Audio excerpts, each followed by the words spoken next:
Hi, I wanted to talk to you today about an eating disorder called bulimia. What does an individual go through when they have bulimia? An individual with bulimia often feels as if they have no control over the amount of food that they consume. Those with bulimia will often binge on large amounts of food during a short period of time. After this binge eating has occurred, they may resort to self-induced vomiting, diuretics, excessive exercise, fasting for periods of time, or misuse of laxatives to rid themselves of the extra calories that they have consumed. Now let's take a look at the warning signs that parents and other loved ones can look for if their student or other family member may be suffering from bulimia. It is sometimes very difficult to get individuals the care they need because they may be trying to hide their symptoms as well as possible because of the fear of being labeled as having an eating disorder.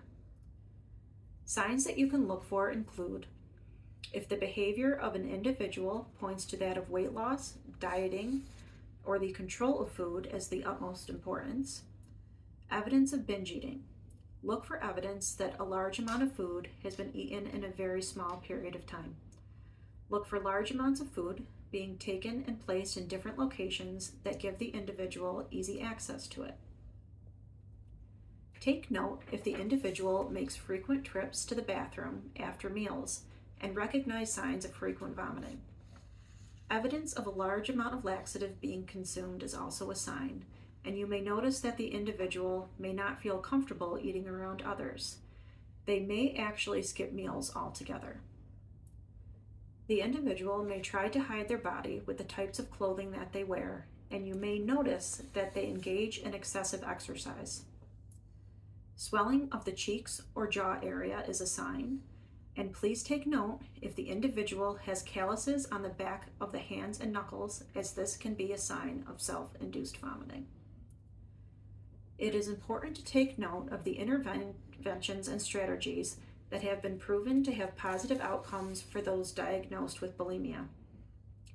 Cognitive behavioral treatment, also known as CBT, is a therapeutic approach that is most commonly used. The major symptoms of binging and purging are addressed in the sense of trying to come to a conclusion regarding the thoughts, feelings, and behaviors of the individual that keep the cycle of binging and purging in place. The goal of this therapeutic approach is to change the individual's cognitions as well as changing their harmful behaviors. A plan tailored to the individual is put in place to monitor them. Their intake of food as well as their behaviors are noted. Furthermore, a plan is put in place to help the individual maintain their new positive behaviors and deter them from reporting back to their harmful behaviors. Another approach proven to help those with bulimia is family-based therapy. There are 3 phases. First, the parents or caregivers work together with the treatment team of the child in order to disrupt the binge eating cycle at home. This can be an extremely difficult first step, but the treatment team is there to support the parents and caregivers to ensure the success of the child. They will work together to ensure that the binge cycle is broken and that the child goes back to eating regular meals. The second phase lets the child have more control back of their eating habits with the continued guidance of the caregivers. Bulimia can affect the growth and development of a child, and the third phase focuses on addressing the negative impacts that have been made. The negative physical and mental effects bulimia has had on the child must be addressed.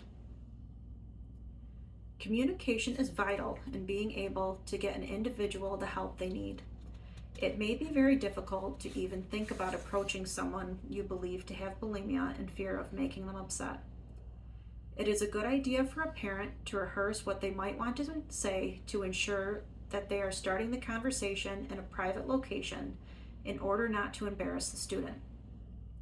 You should use I statements, such as, "I noticed that you are exercising excessively."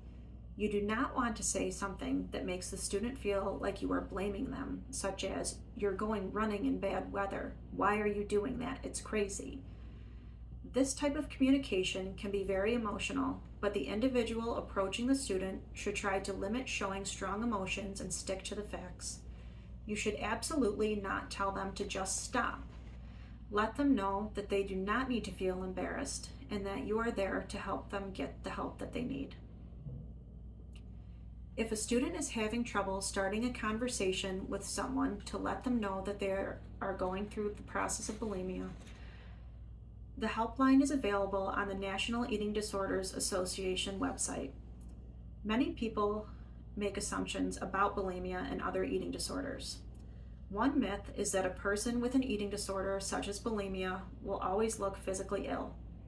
In all actuality, an individual with bulimia may look very healthy.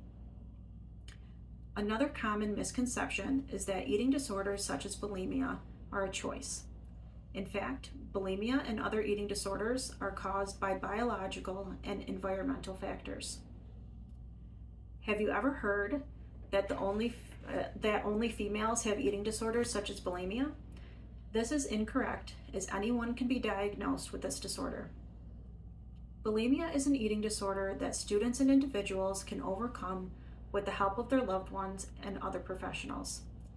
For additional information on bulimia, please visit the National Alliance on Mental Illness website or check out the book titled Bulimia Nervosa by James E. Mitchell. Thank you for listening.